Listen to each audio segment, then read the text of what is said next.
Salut les pilotes, bonjour à tous, un format court, moins de 5 minutes pour parler ensemble du contenu, c'est-à-dire ce que vous allez trouver sur la plateforme de formation GoodPilot. Alors on va voir ça en deux parties, on va voir tout d'abord les cours, c'est-à-dire qu'est-ce qu'il y a dans cette formation GoodPilot, et puis on va parler des objectifs, c'est important, ils sont clairement définis et ça vaut le coup de passer ensemble sur quels sont les objectifs de cette formation.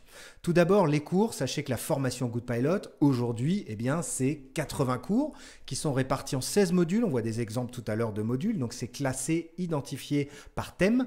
Il y a 86 vidéos, comprenez que dans un cours, vous pouvez avoir plus qu'une vidéo. Et puis, dans ces cours, vous allez trouver des fiches de synthèse qui font le résumé du cours et des QCM pour contrôler vos connaissances à la fin du cours.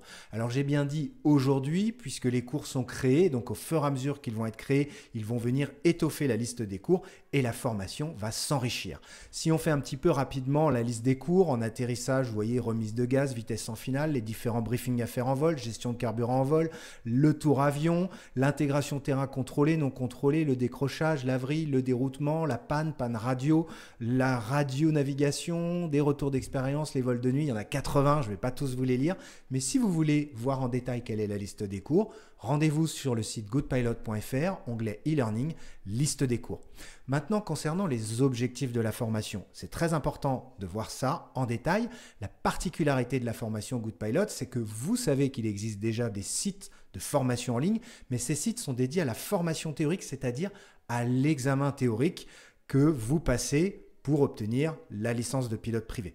La formation GoodPilot, elle est inédite puisqu'elle est dédiée en ligne à la formation pratique, c'est-à-dire vous préparez aux exercices en vol et vous préparez non pas à l'examen théorique, mais à l'examen pratique. Alors, si on regarde un peu plus en détail quelques exemples de différences dans la formation théorique, si on va voir dans la partie navigation, le module navigation, vous allez parler de méridien, de parallèle, des types de cartes, des différents types de caps, alors que dans la formation pratique, bien là, c'est ce que vous voyez en vol.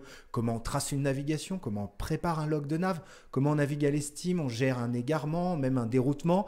Si on va voir dans les principes du vol, qui sont à peu près l'équivalent de la mania, en formation théorique, on va parler de loi aérodynamique, l'écoulement de l'air autour d'un profil, la définition d'un virage engagé, c'est vraiment de la théorie pour l'examen théorique, alors que le module mania de GoodPilot vous prépare pour les exercices en vol, comment on monte à la meilleure pente, comment on sort d'un virage engagé, d'un décrochage, comment on fait du vol lent à 1,2 fois la vitesse de décrochage.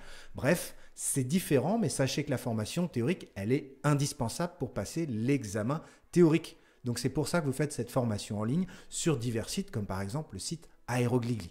La formation pratique, elle, GoodPilot, elle est dédiée aux exercices en vol, donc ce n'est pas la même formation que vous allez trouver sur des plateformes de formation pour la théorie.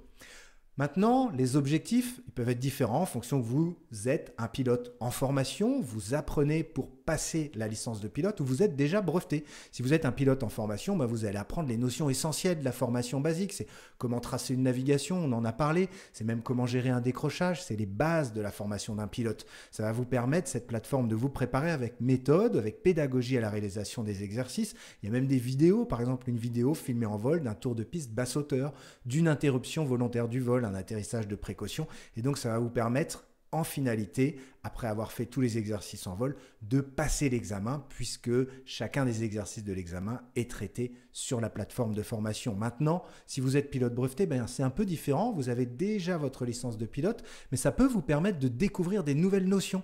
Par exemple, est-ce que vous savez ce que c'est que le TEM, la gestion de la menace?